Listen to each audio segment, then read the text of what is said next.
Tonight, an Islamic climate activist hijacks a plane over Vancouver, and only the U.S. Air Force is available to help us. That's pretty 51st state-ish, don't you think? It's July 18th, and this is the Ezra Levant Show. I got a story for you that's about 5 layers of crazy.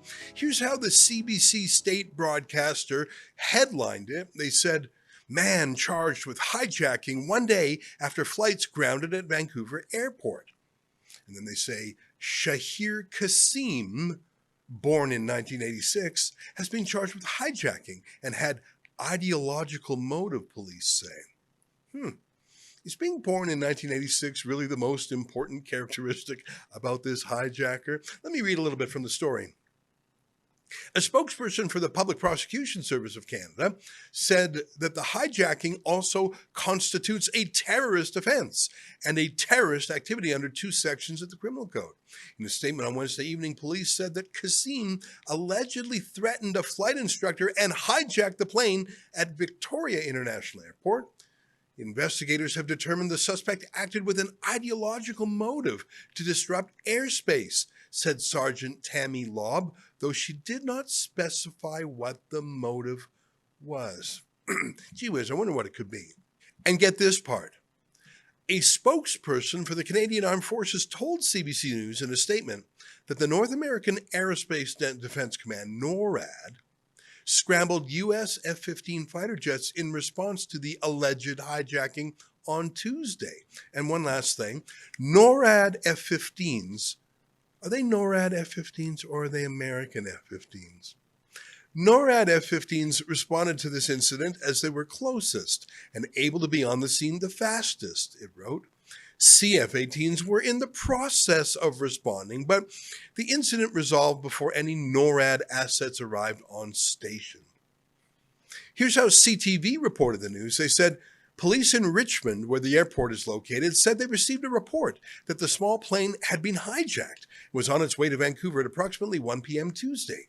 The incident forced the temporary closure of the airspace over the Vancouver International Airport, delaying departures and diverting arriving aircraft to other airports while the situation was unfolding.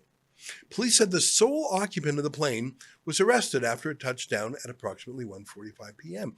But here's another CTV report, and it has a fact that the CBC, last I checked, has not published yet. They say this.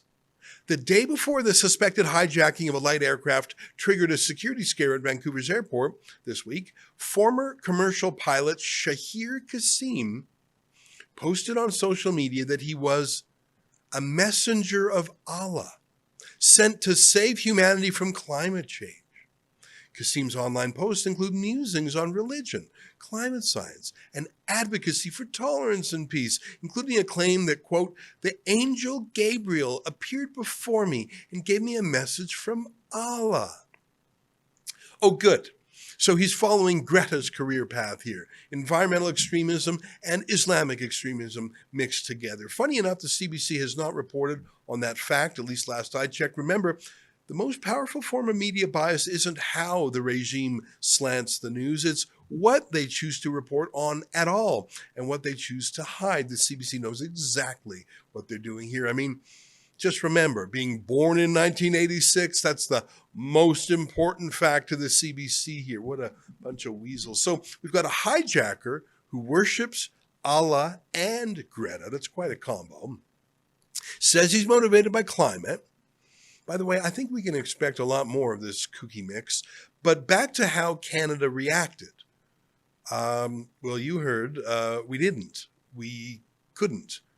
We don't really have an air force. We have maybe 50 CF-18 fighter jets that are still operational, that can still fly. The rest are being cannibalized for parts.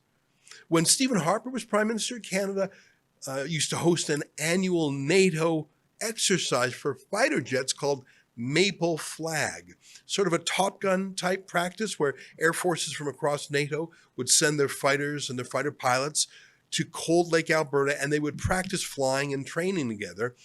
Trudeau shut that down. Here's his announcement in 2018. The Royal Canadian Air Force has decided not to conduct Exercise Maple Flag in 2019. The Royal Canadian Air Force will use the opportunity to refocus its resources, to update the exercise's mandate, and to modernize the infrastructure used during the exercise. The RCAF will thereby ensure that Maple Flag remains focused and relevant to fighter operations in a dynamic and fluid battle space, now and into the future. In past years, Exercise Maple Flag took place at Four Wing, Cold Lake, Alberta, in the June time period. Got it. So Maple Flag is canceled, but Maple Flag will refocus. Maple Flag won't happen anymore, but Maple Flag will remain relevant. Got it. But thank God we've still got money for tampon dispensers in men's bathrooms on Canadian Forces bases. So we've got maybe 50 working CF-18s. That is not a lot, and they're stationed at two bases. Cold Lake, Alberta, which is right near the Alberta-Saskatchewan border, and in Bagotville, Quebec. And that's it. Once in a while, some CF-18s visit other places. For example, there is an Air Force base on Comox, BC, on Vancouver Island, which would have been close by, but it's rare that the jets are there. They weren't there this week. Imagine that. We have so few jets that most of the time, we have a couple of dozen in Alberta and Saskatchewan border, Cold Lake, and a couple of dozen near the Quebec-New Brunswick border. And that is it for the second largest landmass in the world. Nothing in the Arctic, nothing in between. No wonder we couldn't take down that spy balloon, that Chinese hot air balloon, which it went all the way across Canada spying before it was finally taken down by the Americans over their own land. So, of course, the F-15s flying up from Washington State were much faster. I really don't think we could muster CF-18s in any hurry. It would take hours, even in the worst emergency. I don't even think we're trying. It's been 7 years, and what did Trudeau say when he canceled Maple Flag? The Royal Canadian Air Force will use the opportunity to refocus its resources. Got it. They've been refocusing for 7 years, and they're really, really focused. They just can't take off any planes. Stephen Harper said he wanted to buy F-35 fighter jets, which is an awesome fighter. I've actually seen one in action. It's amazing. Israel just used them to degrade Iran's military with no losses, even in the face of the most modern Russian-made anti-aircraft missiles. But when Trudeau won the election in 2015, he rejected those planes, paused that whole thing. 3 years later, he reconsidered and said, well, no, maybe he did want them after all. But in the meantime, he looked around for some used F-18s, maybe from Australia in the meantime. And this year, Mark Carney, in response to Trump's tariffs, said he might cancel the F-35s altogether. He's thinking of buying a Swedish jet called the Gripen, a 30-year-old fighter used by military superpowers like Sweden and Brazil. Can you imagine if he bought those? So maybe we'll get that plane in 5 or 10 years when it turns 40 years old, or maybe they'll cancel that one again to use the opportunity to refocus its resources.